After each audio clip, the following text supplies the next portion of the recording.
Reach out to old BC. You know what I mean? See if they'll let us use the song. Hey, welcome to the closing beat, everybody.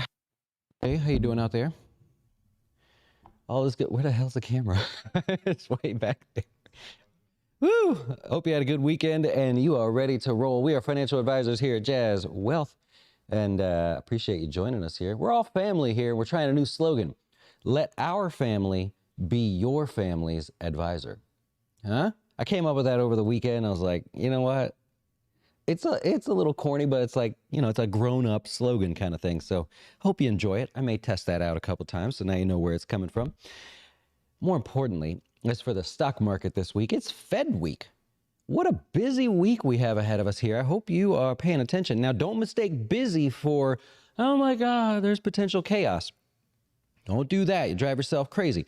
We've got the Fed week here, and really, I'll just show you here real quick. So the odds are that they're going to raise a quarter point. 98.1% chance that they're going to raise a quarter point. So the current rate, target rate, the lower end of the range is 4.25, upper end is 4.5. This is basically showing you 98.1% chance. The betting odds, currently people are actually not answering a survey, but they're betting on this, is to go to 4.5 to 4.75. So that implies a quarter point rate hike. If you shift on over here to the right, a half point rate hike currently has only a 1.9% chance of happening on Thursday. So the Fed meeting starts on Wednesday. Thursday they make the announcement, I believe, and then they'll have their press conference. And really the focus for this Fed meeting is on the conversation that they have afterwards, their press conference there. What's the tone? I fully expect them to say, yeah, well, we're only raising a quarter point. We are not backing down on our fight against inflation, and they'll talk tough and all that stuff. And so with that in mind, what do you do? Like, there's really no positioning ahead of it because you're really guessing on their comments. So the rate hike is largely priced in. That's okay, but and remember, Fed day, the volatility happens right around 2:30 to 3:30. That's where your action's at. The rest of the day, the markets just probably sits around and waits to see what happens there. If we go over to the S&P here for the day and for the year so far, we're up 4.5% year to date. Today, we basically saw that tech rally that happened last week flipped on its head.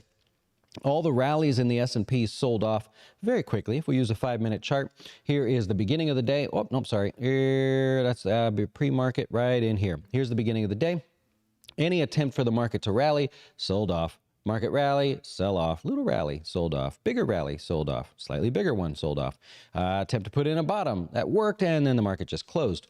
So one of those days where being a buyer, trying to buy the dip, oh boy, that probably drove you crazy, right? If we look around, you've got Alphabet is one of the bigger drags here today. You got Tesla moving lower. The big names pulled us lower here today. Microsoft, Apple, Facebook or Meta, and NVIDIA. So if you happen to want to take a quick look around the market, that's what you're going to find. Now, that's not a problem because where did those names come from? Last week, they went straight up. So are they taking a break, or is this the beginning of a pullback? It's too early to tell. It's just one day, one down day. As of now, you say, well, it's totally okay if they pull back. That would be expected there. They also have earnings coming up. We have big names reporting earnings. $6 trillion worth of market cap will report on Thursday alone. So if you were ever going to pick a day not to pay attention to old Jazz Wealth here in the closing beat, Thursday would not be the day. That's going to be a pretty active day, especially after hours and in the afternoon. So starting about 2:30 Eastern time there. Our notes from Jazz last week, email that we send out to clients once a week, we actually shared the breakdown of earnings by size of company. And remember, it's important because we have $6 trillion of the S&P reporting their earnings. Well, if even one of those stocks has a big move upside or downside, that's going to drag or pull on the market for that day. So it's one of those where you might wake up and go, whoa, why is the S&P up, but the Dow is down? What's going on? That's likely going to be because of earnings. You could pretty much just look at any one of those names and figure out what's going on. Now, as far as getting all hyped up about, oh my God, it's a busy week, and then the debt ceiling, all this stuff, it's easy to make yourself feel like this chaos. Isn't it funny how there always is a reason to go, well, this is the most important 30-day stretch in the market ever? Really? Really? Right? So don't let that get you there. And of course, the algorithm's online. If you're searching for things doom and gloom online, you're going to be provided doom and gloom things online. So it gets you a little bit worked up. I've been there. It's done it to me too. So then I always type in like magic tricks or flying or aviation or something, because I like looking at that stuff. And then sure enough, that algorithm comes around and I feel better. It all works out there. Nonetheless, we're at a very seasonally bullish time of year. Doesn't mean there can't be pullbacks, but we're in a bullish time of year for a number of different reasons, actually. One of them I've already showed you. As January goes, so goes the rest of the year. January is still positive here. So here is how February performs. If January is positive, slight gain there. Here is how the first 6 months of the year performs. If January is positive, that's a positive number. And the rest of the year, we have a performance that outperforms the general any one year in the market. And if you want more details, we talked about this one already, so I won't go back there to talk about it. But we also have this sort of span of months in the market that are historically bullish. I shared this with you here before. If we look back all time, 1920, well, really the start of 28 when this started here, the green line, if you only bought the market and owned it from November to April, that is more bullish than if you own the market from May to October. It's a widely known stat. This is not anything I've created here, but that means seasonally, it's a fun way to say it, between November and April, we expect to see our gains, or the bulk of our gains over the long run coming in there. Now you say, well, Dustin, that's all time, right? There's all kinds of stuff that could have happened in there. That's not good. You're looking too far back. Well, did one better for you. We looked over the last 35 years. So we said over one's entire investing lifespan, the stat still plays out there. If you own between November and April, the market's best gains tend to come within that time period there. Anywhere from May to October, it's still positive, just not as positive as the rest of the time. So it's not like you want to be out of the market during that. You just expect your portfolio to giddy up at November through April. So that's where we're at. That makes that, like I said, more of a seasonal time of year to be bullish. That's all. That's really all I was trying to say there. And hopefully that helps to you. Now, one downside. I did a lot of sort of studying over the weekend.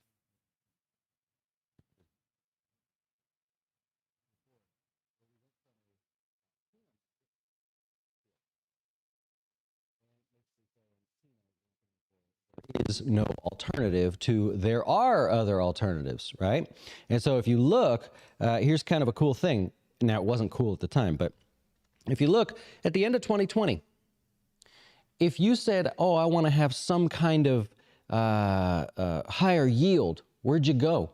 You couldn't go to the bond market. The 1 month was priced at 4 basis points, right? As you work your way up here, you go, well, I'm going to buy a 20-year bond. I have a 1.4% return. I might as well go to the S&P, and I've got a chance for growth. That's dangerous because there's a lot of people that are older or that need stable money. They had nowhere else to go besides a volatile stock market. And how did that work out? It bit you in the butt, right? Because the markets came pulling back. Well, now you have opportunity. If someone wants a higher yield, they can simply go to the treasury market. Short-term notes, they can go out to bonds if they want, but short-term treasuries are yielding almost 5%. Notice how that happens to be coincidentally right about the Fed funds target rate. You notice that?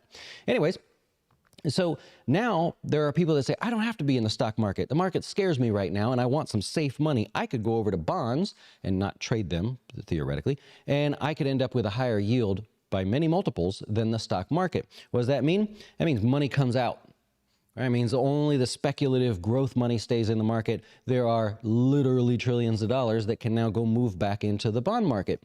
And so that, what does that do? That creates a lack of buyers, less volume. You're already starting to see it a little bit in the stock market. So that's another thing you look at and say, well, seasonally, yeah, we're bullish. But are we expecting a rip your face off rally where people just dive into the market and go crazy? No, it's going to be harder than ever, actually, to do it now, because as the market goes up, people say, ooh, I could take some of my safe money and move it over to where? Bonds, the safety of government bonds. The theoretical safety of government bonds, right? There's an argument to be made there as well. But so that's what's going on. So you want to be sort of mindful of that, because if you're expecting a huge rally and you're just not getting it and you're kicking yourself thinking you're wrong, you're just sort of fighting a little bit of the flow of money there.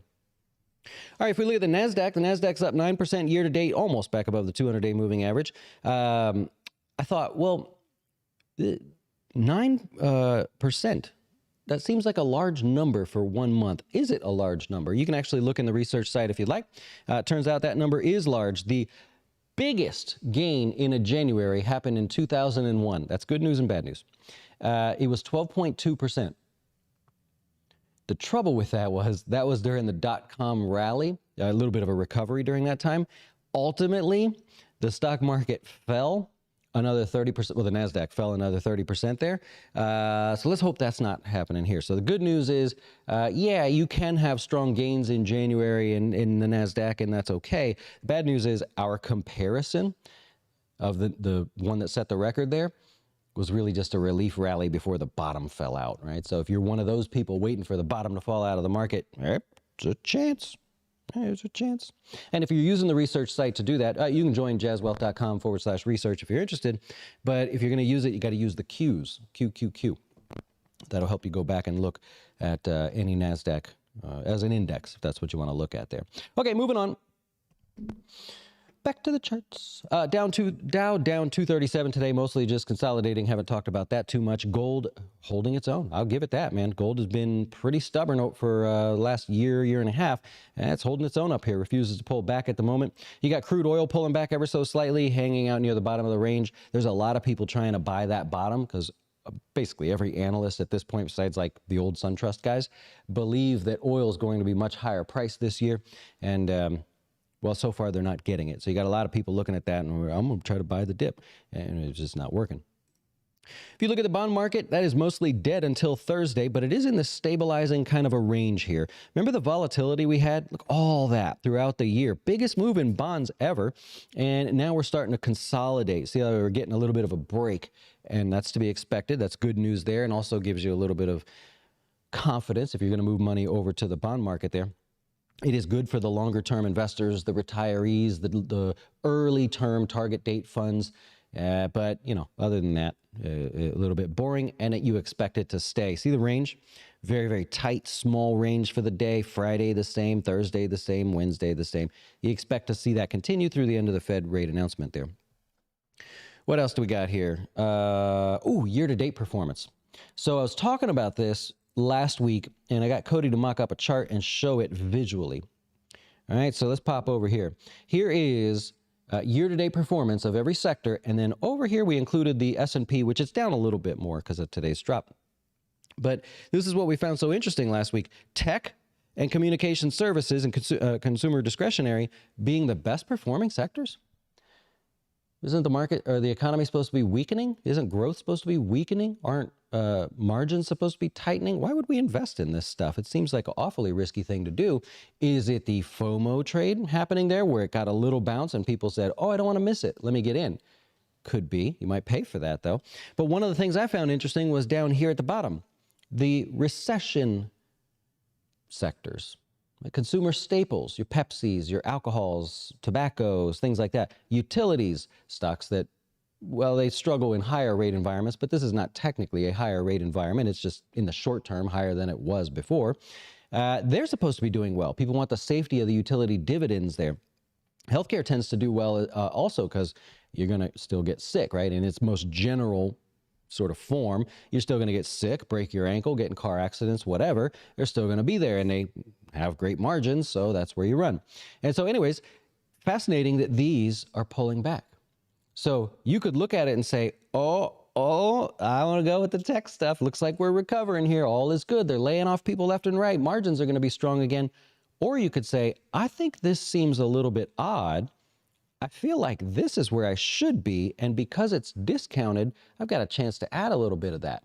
Nothing wrong with that. I'm not saying that's what you do, but nothing wrong with taking a look at both sides of the equation. Remember, the stock market is made up of buyers and sellers. So each person thinks they're right. Right now, all the people over here saying no recession, they think they're right. Could very quickly change the other direction there. Hey, our wine and wealth class last week was on return on capital. Very nicely received, by the way. Got a lot of good emails on that one. I think I would like to expand on that because a lot of you are focused on debt and you want to pay it off. But the trouble is we just came out of a really low interest rate environment. And so your total return on that capital, if you pay off something that costs you 3%, that's your return for that dollar invested in your debt, I guess, if you say it that way. So we talked about the examples of different ways to improve your total return on capital with all kinds of different things. And so got a lot of good feedback on that. Maybe we'll expand on that this week if you'd like to. Okie dokie. Stocks in the news. Not a whole lot today, but that's going to pick up because we got a monumental list of earnings throughout the rest of this week. Alibaba pulling back a little bit here today. There's a couple of stocks that were in Barron's over the weekend, and I didn't get to read it. Usually I read through and see what they're talking about. But in their article there, they gave a whole bunch of data to talk about how Alibaba still has at least 25% more upside to go. They also were pretty positive about Lowe's. And the main reason on the Lowe's thing, I skimmed over it, but they were talking about, so you know how you walk into Lowe's and you buy something, right? You're a retail person. And then a contractor walks in and he may buy a whole pallet of lumber or something. That side of the business, they're saying, is now super competitive to Home Depot. Previously, Home Depot was killing it there. Lowe's has made major improvements in their online sort of portal for contractors to order and stuff, so they can be in and out faster. And they say that's starting to pay off. The old Lowe's Home Depot battle. SoFi, these are the guys that are spending a ton of money to grow and basically conquer every angle of your wallet, and that's sort of paying off for them. Revenue, total sales for them were better than expected, and their losses are starting to decline a little bit. So they're starting to see the benefit of investing all that money, and I wish them well, although they're kind of competing with us. But ASML, semiconductor stock here, says, hey, this whole ban on Chinese exports not going to affect us at all. We've got a way around it, and so that should not affect their bottom line. And Cincinnati Financial, the main thing here was they raised their dividend. They weren't all that optimistic about forward earnings here, but dividend is higher by about 10%. And this is known as being one of those dividend financial stocks if you're interested. Tomorrow, what do we got here? You got AMD, Caterpillar, General Motors, McDonald's, Mondelez, Marathon Petroleum, Pfizer, Pulte Homes, Spotify, UBS, UPS, where's another one? Oh, ExxonMobil. Yeah, it's just, I could just keep Amgen. I could keep going. So busy day for earnings coming up tomorrow, and that'll largely be the focus until we get into the Fed yapping their jaws over there. So in the meantime, at night, I'll be doing Jazz After Dark. Come hang out with me, grab a drink with us, and learn something. We're going to talk tonight about 4 mistakes that people make with their Roth IRAs, and not the basic stuff. You know what I mean? Not the silly. Oh, you contributed too much. You were supposed to put 6,000 in and you put 7. Oh, I'm not talking about that. We're going to get a little deeper here tonight. Not the normal things you are used to. So will I see you tonight?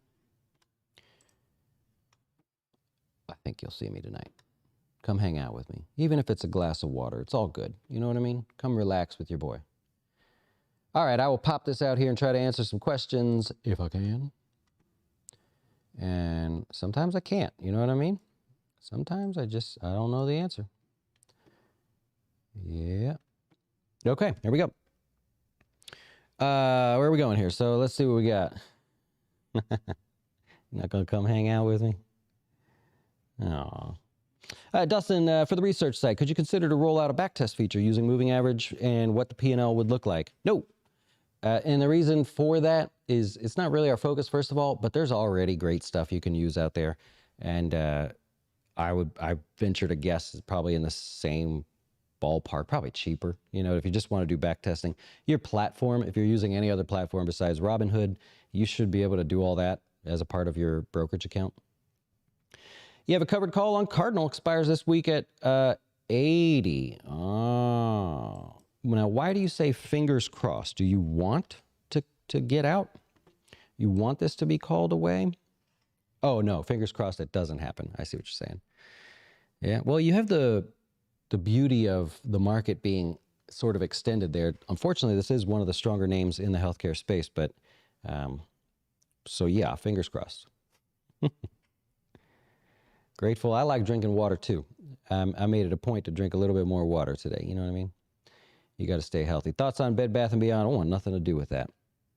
Ford stock over the long term, you got to be careful now because you would be investing now that Ford made it very clear over the weekend, did they? Where they said, we're going to be competitive now. We're lowering the price of their really only, good electric vehicle in terms of sales, not my opinion, but in terms of sales. And so if they're willing to compete on price, what happens? They're going to make less money. They got to make it up on volume, and you're taking the guess that they're going to do that. So Ford basically sounded the alarm that the war is on with Tesla, and that might come at the expense of some of their recent appreciation in stock price. Yep. Giovanni, bought some Microsoft calls, did you now? You got, oh, good, you're just going for it there, huh? Right after earnings there. 253. Well, so I wouldn't have done that. Remember, you don't buy calls out of the money.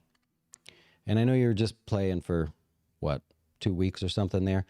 But, yeah, you don't, assuming that was your position, and you said, you know what, I think Microsoft's going higher, I'm going to buy a call. Statistically, you'd have been better off buying the stock. You have better odds of being successful than buying an out-of-the-money call. So that would be my only critique for you for the future.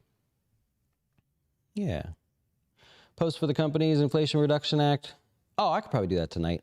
I honestly forgot about that. I deserve everything there. I did forget about that one. Low interest entry zones for history on WW. You like it? Okay. Haven't looked there in a while. Interesting idea for being this time of year, but I don't have anything new or any recent research to offer there. Dustin Ford said they would make EV as long as it's profitable, but since cutting costs, are they not now losing money? Yeah, I don't know if they will lose money on that particular car. That Mustang Mach-E, not a bad looking car. I saw one. There's one guy, some hotshot driving around my neighborhood, and I was like, yeah, all right. That's not bad looking. I think it looks better than the Model Y in my personal opinion. But I don't know if they're going to lose money on that. I think they are still losing money, but I don't know how bad it gets. I suspect I'd be able to look up where their break-even would be then, so we could watch their sales and see what happens. Remember, sales of cars are not reported during earnings. They all report them in the same week, so it's a whole different thing there. We'd be able to find that sooner. Carvana, come on.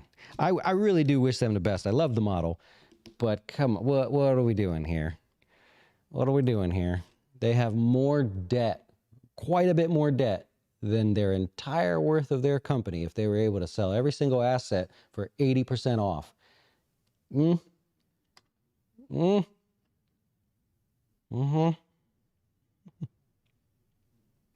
Tesla is killing it, right? So if you looked at their earnings last week and saw what they're doing there, that was a good example of we can cut costs because we can, right? So we could be competitive because we can, and we're going to still make a profit. Ford, they can't say that just yet, but I don't know if I'd count them out there. Thoughts on Intel? You bought some Intel today. All right. So I'll keep the same comment that I had last week. Out of the semiconductor stocks, you're playing the underdog, and you're hoping for a recovery. So it's not a short-term trade, in my opinion there. But if I had to pick one, I don't think I would pick Intel if you're looking for something, immediate, sort of get my money working. I don't want to sit around waiting. Yeah. Appreciate the show, putting together every day. Oh, I appreciate that, first of all, but it's, it's one of those things where like 30 seconds before, we don't really know if it's going to work, right? What would you say? Maybe 5 minutes now? We've gotten better? Yeah, things still happen, you know, but I would say now it's probably more realistic. Like within 5 minutes of the show, we know whether it's going to work or not. We're getting better. You bought Enphase? I don't disagree with you there. Didn't buy Carvana. You're talking about it being heavily. Yeah, that's true. It is number one on that heavily shorted list, right? So it makes for good volatility. Yeah. There you go. Long term, 2 to 3 years. That makes sense. I just don't want somebody thinking, oh, you know, Intel semiconductors are coming back and the inventory issues are all behind us. Yeah, but they have other things they're working on. So it won't be so fast for them to recover. They are currently in last place in the semiconductor industry, not as the stock, but as a company. Yep.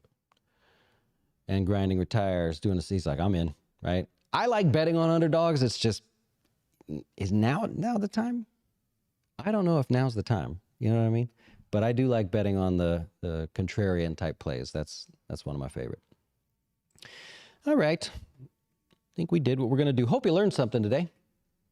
If you did, at the very least, maybe you'll hit that thumbs up button. And at the most, maybe you consider joining us here at Jazz. We're the only advisors that don't care how rich you are. You know what I mean? We just want to work with you. Small but growing company doing our thing. I'll see you later, right? It'll be 7 o'clock tonight, Eastern time, and we'll join you there for Jazz After Dark. Come learn a little bit more, and thanks for watching. Enjoy.